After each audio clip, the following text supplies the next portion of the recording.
Hello guys, nameless മല്ലുവിന്റെ ഒരു കൊച്ചു ചാനലിലേക്ക് എൻ്റെ എല്ലാവിധ ഫാമിലി മെമ്പേഴ്സിനും സ്വാഗതം. അപ്പം ഞാൻ ഇന്ന് പുതിയൊരു എയർ ഫയർ മേടിച്ചിട്ടുണ്ടായിരുന്നു. അപ്പം അതിൻ്റെ എന്താ പറയുക, അതിൻ്റെ റിവ്യൂ അതേപോലെ തന്നെ അതിൻ്റെ അൺബോക്സിംഗ് ആണ് നിങ്ങൾ ഇനി കാണാൻ പോകുന്നത്. അപ്പോൾ കുറച്ച് ഇതിനൊക്കെ ഒരു ചെറിയ മാനുവൽ ബുക്കുകളും കാര്യങ്ങളൊക്കെ ഉണ്ട്. പിന്നെ അത്യാവശ്യം നല്ല രീതിയിലുള്ള ഒരു എന്താ പറയുക, ഇതിൻ്റെ അകത്ത് ഇതിന് എന്ത് പേര് പറയുന്നത് എനിക്കറിയത്തില്ല. നല്ല സ്റ്റാൻഡ് എന്ത് വേണമെങ്കിൽ പറയാം. നല്ല സ്ട്രോങ് ആയിട്ടുള്ള ഒരു പ്ലാസ്റ്റിക് മെറ്റീരിയൽ കണക്കാണ് എനിക്ക് ഫീൽ ചെയ്തത്. എന്ന് വെച്ച് കഴിഞ്ഞാൽ അത്ര വലിയ പ്ലാസ്റ്റിക് എന്ന് പറയുന്നത് അത്യാവശ്യം നല്ല രീതിയിൽ സ്റ്റെയിൻലെസ് സ്റ്റീൽ പോലത്തെ ഒരു സംഭവം തന്നെയാണ് ഉള്ളത്. എന്തായാലും കട്ടിയുണ്ട് എന്ന് വേണമെങ്കിൽ പറയാം. സ്ട്രോങ് ആണ് സാധനം. പിന്നെ എന്താ പറയാ, സാധനം ഞാൻ എടുക്കാനുള്ള ശ്രമത്തിലാണ്, പക്ഷെ എവിടെ പിടിക്കണമെന്ന് അറിഞ്ഞൂടാ. ബട്ട് അവസാനം കിട്ടി. അപ്പൊ ഇതാണ് നമ്മുടെ മുതലെന്ന് പറയുന്നത്.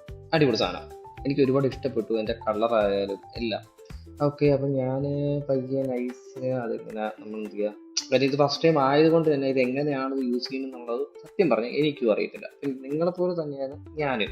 പക്ഷെ ഇപ്പം എനിക്ക് ഒരുപാട് കാര്യങ്ങൾ അറിയാം. അപ്പം അതിനകത്ത് ഫിക്സ് ചെയ്തതിന് ശേഷം അതിനകത്ത് നമുക്ക് ഡയറക്റ്റ് വെക്കാൻ പറ്റും. പക്ഷേ അതിനു മുമ്പ് നമ്മൾ ജസ്റ്റ് ഒന്ന് ക്ലീൻ ചെയ്തിട്ട് ചെയ്യാൻ വേണ്ടി ശ്രമിക്കുക.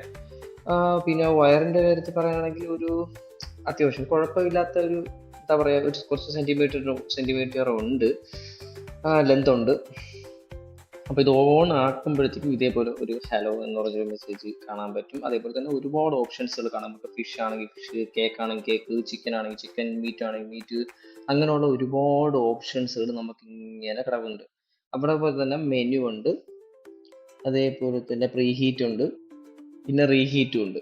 അങ്ങനെ ഈ 2-3 ഓപ്ഷൻസുകൾ തുടക്കത്തിൽ കാണാൻ പറ്റും. ഫൈനലി ഞാൻ ഓൾറെഡി റൂമിൽ നിന്ന് എൻ്റെ റൂമിൽ നിന്ന് ഞാൻ ചിക്കൻ ഓൾറെഡി പെരട്ടി എല്ലാം മസാലയൊക്കെ നല്ല ആക്കിയിട്ടാണ് കൊണ്ടുവന്നത്. പക്ഷേ മസാല എനിക്ക് അത്രത്തോളം എന്താ പറയുക, എനിക്ക് അങ്ങോട്ട് പിടിച്ചിട്ടില്ല. കാരണം പെട്ടെന്നായതുകൊണ്ട് തന്നെ ഉപ്പ് നോക്കാൻ പറ്റിയില്ല, ഒന്നും. എനിക്ക് ഒരു മസാല ഒന്നും, ജസ്റ്റ് ഒരു മുളക് പൊടിയും കുറച്ച് മഞ്ഞപ്പൊടിയും ഇട്ടിട്ട് ജസ്റ്റ് ഒന്ന് ചിക്കൻ മസാല ഇട്ടിട്ട് ഒന്ന് ആക്കി പോരുകയാണ് ഇരിക്കുന്നത്. എന്താവും തീരുമെന്നൊന്നും എനിക്കൊരു വലിയ പ്രതീക്ഷയൊന്നും ഞാൻ കാണുന്നില്ല. ബാക്കി കുറച്ച് ക്രീമും കാര്യങ്ങളൊക്കെ വെച്ചിട്ട് ഇതിന്റെ മസാല വെച്ചിട്ട് ഞാൻ എന്ത് ചെയ്തു. പിന്നെ ഇതിൻ്റെ ഒരു കുത്തു കൊടുക്കാനൊന്നും പറ്റിയില്ല. ഒരു ഫോർക്ക് വെച്ച് ജസ്റ്റ് ഹോൾസുകളൊന്നും ഇടാനോ അല്ലെങ്കിൽ കത്തി കൊണ്ട് ഒരു ഹോൾസുകൾ ഇടാനോ അതിനുള്ള ഒരു സമയമൊന്നും കിട്ടിയില്ല. പെട്ടെന്നായിരുന്നു ഇത് ചെയ്തത്. കാര്യം ഓഫീസിനകത്തായതുകൊണ്ട് നമുക്കൊരു ലിമിറ്റേഷൻ ഉണ്ട്.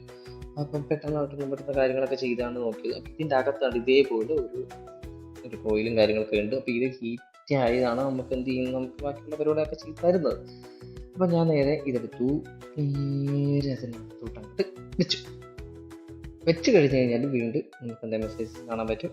ഇവിടെയാണ് നമ്മൾ എന്ത് ചെയ്യേണ്ടത്, നമ്മൾ സെലക്ട് ചെയ്യേണ്ടത്. ഞാനാണെങ്കിൽ ഇവിടെ നിന്ന് കുത്തിക്കൊണ്ടിരിക്കുക, ടച്ചല്ലേ, എത്ര കുത്തിയിട്ട് സാധനം ആവണില്ല. അങ്ങനെ മെനുവിൽ ഞെക്കിയപ്പോഴത്തേക്കും ബ്ലിങ്ക് ചെയ്ത്, എന്നിട്ട് ഞാൻ കുത്തുവെക്കി. അപ്പോഴാണ് എനിക്ക് മനസ്സിലായ സംഭവം. നമ്മൾ മെനുവിൽ ഞെക്കിയതിനു ശേഷം അതിലാണ് നമ്മൾ എന്ത് ചെയ്യേണ്ടത്, നമ്മൾ സെലക്ട് ചെയ്യേണ്ടത്. അപ്പൊ അതിങ്ങനെ ഓരോ സമയം മാറി മാറി ഓരോ പ്രൊഡക്റ്റിനും ഓരോ ടൈം അത് ഫിക്സ് ചെയ്തിട്ടുണ്ട്.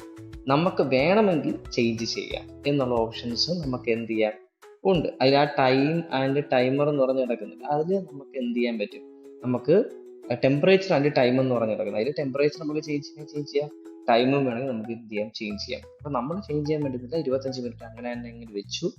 സംഭവം ലൈറ്റും കാര്യങ്ങളൊക്കെ അപ്പം തന്നെ കത്തി. ഓക്കെ. ഇതിന്റെ കൂട്ടത്തിൽ ഞാനൊരു അഡീഷണൽ ആയിട്ടൊരു സംഭവം ഞാൻ ചെയ്തിട്ടുണ്ട്. അതെന്തെന്ന് പറഞ്ഞു കഴിഞ്ഞാല്, ഇത് നല്ല രീതിയിൽ ചൂടായി ഒരു 20 മിനിറ്റ് കഴിഞ്ഞ സമയത്ത് ഞാൻ എന്ത് ചെയ്തു, കുറച്ച് സാധനം കൂടെ ഇതിന്റെ കൂട്ടത്തിൽ ഞാൻ ആഡ് ചെയ്തതാണ് ഇത്. കുറച്ച് തക്കാളിയും ഒരു സവാളയും കുറച്ച് വെളുത്തുള്ളിയൊക്കെ ഒന്ന് എന്ത് ചെയ്ത് ഇതിൻ്റെ ആഡ് ചെയ്തപ്പോഴത്തേക്കും അത്യാവശ്യം കുഴപ്പമില്ലാത്തൊരു നല്ല മണമൊക്കെ വന്നു. പക്ഷേ ഇതാണ് ഞാൻ അവസാനം എല്ലാം കൂടെ ഒന്ന് ഡെക്കറേറ്റ് ചെയ്ത് വെച്ചിരിക്കുന്നത്. പക്ഷേ ഇതിന്റെ ഒരു എന്താ പറയാ, ഇതിന്റെ ഒരു സത്യാവസ്ഥ എന്ന് വേണമെങ്കിൽ പറയാം, അല്ലെങ്കിൽ ഇതിന്റെ ഒരു എന്താ പറയാ, എനിക്ക് സംഭവിച്ച എന്തെന്ന് പറഞ്ഞു കഴിഞ്ഞാല്, ടോട്ടലായിട്ട് പറയുകയാണെങ്കിൽ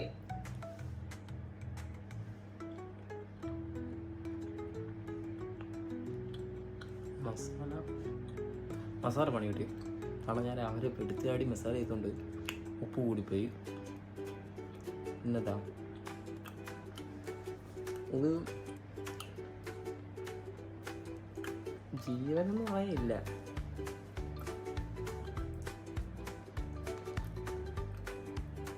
എന്തോന്ന് കഴിക്കുന്ന പോലെ ഫീൽ ഉണ്ടായിരിക്കും, അത്രേ ഉള്ളൂ. അല്ലാതെ അത്ര വലിയ ഇതായിട്ടില്ല. ഫ്ലോപ്പ് എന്ന് വേണമെങ്കിൽ പറയാം. ഏത് ഫുഡ് ഉണ്ടാക്കിയത് ഫ്ലോപ്പായിട്ട് അത് എൻ്റെ മിസ്റ്റേക്കാണ്. പക്ഷേ അതിനെപ്പറ്റി പറയുകയാണെങ്കിൽ കൊള്ളാം. ഇനിയിപ്പോൾ മീൻ അടുത്ത് നോക്കണമെന്നുണ്ട്. ഒരുപാട് ഓപ്ഷൻസുകളുണ്ട്, കേക്ക് കാര്യങ്ങളെല്ലാം ഉണ്ട്. ഓരോന്നോരോന്നിട്ട് പയ്യെ ട്രൈ ചെയ്ത് നോക്കാം. ഓക്കെ, എന്തായാലും പ്രൊഡക്റ്റിനെ പറ്റി പറയുകയാണെങ്കിൽ കുഴപ്പമൊന്നുമില്ല. ഞങ്ങൾക്ക് നല്ലോണം വാഷ് ചെയ്തെടുത്തു, ഒരു പ്രശ്നവും ഞാൻ കണ്ടില്ല. വേറെ കുഴപ്പമായിട്ടൊന്നും എനിക്ക് ഫീൽ ചെയ്തിട്ടില്ല ഇപ്പോൾ വരാം. പിന്നെ ഒരുപാട് വലിയ സൗണ്ടും അങ്ങനെയൊന്നുമില്ല. പ്രവർത്തിക്കുമ്പോൾ ഒരു ലിറ്റിലായിട്ടുള്ള ഒരു ചെറിയ രീതിയിലുള്ള മൈന്യൂട്ടായിട്ടുള്ള സൗണ്ട്സുകൾ ഉണ്ടായിരിക്കും, അതിങ്ങനെ എന്ന് പറഞ്ഞ് കേട്ടോണ്ടിരിക്കുന്നത്. അല്ലാതെ വേറെ ഒന്നുമില്ല. എന്താ പറയുക, ഇപ്പോൾ വരെ നോ നെഗറ്റീവ്.